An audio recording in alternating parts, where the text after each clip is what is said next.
Assalamualaikum.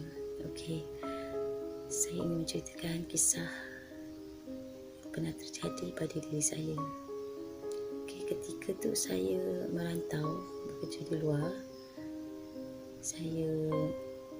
Waktu kejadian tu saya baru balik dari kerja. Penat masa tu pagi, dan pukul 3 pagi saya baru sampai rumah sebab kita orang masa tu kerja balik lewat kan, daripada KL ke Puchong tu dalam masa 1 jam jugalah perjalanan ke tempat kerja saya tu. Saya tinggal berhampiran dengan highway. Sebelah apartmen saya tinggal tu, sebelah highway apartmen tu pula yang saya tinggal tu kira apartmen yang baru, belum lagi ada penghuni yang duduk di situ.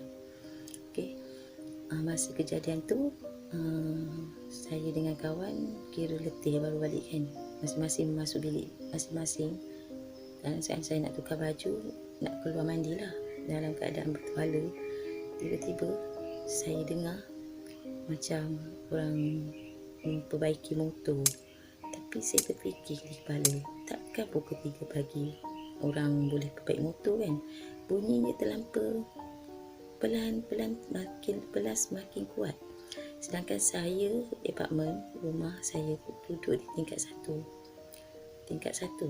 Tapi kedengaran tu bunyi makin lama makin dekat.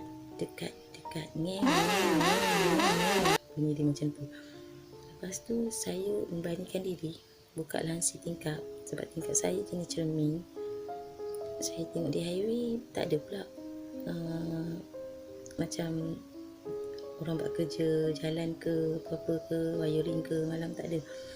Lepas tu saya terus tutup tingkap dan terus lari pergi ke bilik kawan saya sebelah, ketuk-ketuk. Lepas tu saya tanya dia, Kak, kau dengar tak apa yang aku dengar? Kau dengar tak apa yang aku dengar? Kawan cakap, ya, aku dengar. Dah sekarang ni tak apa. Dia cakap, dia tidur dah. Tak ada nak mandi, tak ada nak makan, tak ada nak apa. Tinggal benda makan apa semua yang tak tulis tak makan. Terus ambil surah Yasin, saya terus tidur. Sampai kesiangan hari, saya jenguk balik nak tahu apa benda yang terjadi semalam. Dan kepala terfikir, apa benda yang saya dengar tu? Sedangkan highway tak ada orang buat. Nak kata perumahan baru ni, mana ada orang bikin motor malam-malam. Lagipun rumah saya tingkat 1, kenapa bunyi berdekat sangat dengan tingkap? Seolah macam di bawah tu bengkel tau, sedangkan di bawah tu tak ada orang duduk rumah tu. Itu yang tertanya-tanya sekarang ni. Macam orang mesin pokok balak pun ada. Sebab kawasan yang saya duduk tu memang kawasan bukit, perumahan tu. Mungkin saya fikir balik lah, mungkin dulu-dulu tempat dia sebelum jadi perumahan tu mungkin tempat apa-apa hutan ke, kita tak tahu kan. Allahualam. Sebab masa nak letak kepala di atas batang, bunyi tu semakin kuat. Seseolah macam dia memang mengganggu kami. Kuat sangat bunyi. Nak kata mesin pokok balak, nak kata perbaik highway dekat jalan, nak kata bikin motor bagi memang tak ada. Tapi sampai esok siang saya masih bercerita dengan kawan lah, bertanya kan, bunyi apa semalam tu. Tapi kawan cakap lah, biar je lah. Kira maksudnya mungkin dia tahu kan, mungkin gangguan daripada benda-benda. Sebab soalnya kami duduk di situ, perumahan tu memang tak ada orang duduk, perumahan baru. Tingkat saya duduk tu pun boleh dikirakan 2 biji rumah saya dengan rumah atas saja. Orang duduk, yang lain semua kosong. Okey, itu yang tertanya, apakah yang dia ingin bagi tahu kami di situ? Apa yang, kenapa kami yang perlu tahu semua tu? Jadi yang lagi satu ni, yang kejadian kedua saya, masa tu kawan saya pergi kerja, saya cuti tengah hari. Waktu tengah hari memanglah kita bila dah kemas rumah pagi tu, kita rasa macam nak relax kan, nak dengar muzik, nak tengok TV kan, nak layan semua TV. Okey, tibanya saya waktu tu rasa letih, dah kemas rumah apa semua. Saya rasa nak relax, saya pun tutup TV apa semua, saya buka kipas je. Saya pun duduk tidur. Bila tengah tidur tu, saya terdengar suara budak kecil bercerita dengan seorang perempuan. Dia bercerita macam suasana dalam rumah saya tu macam satu perkampungan, dan dengar budak-budak bermain. Sesekali dengar macam kenduri, macam orang basuh pinggan, mangkuk. Saya tertanya apa yang berada di dalam rumah ni. Kadang-kadang terdengar bunyi macam budak, mak, nak pergi mana tu? Dengar macam tu. Balik. Macam tu. Dengan keadaan yang kadang-kadang dengan tenang, kadang-kadang datang keadaan yang riuh, suasana tu. Tapi sampai sekarang saya tanya. Lepas tu kejadian tu amat pelik sekali lah.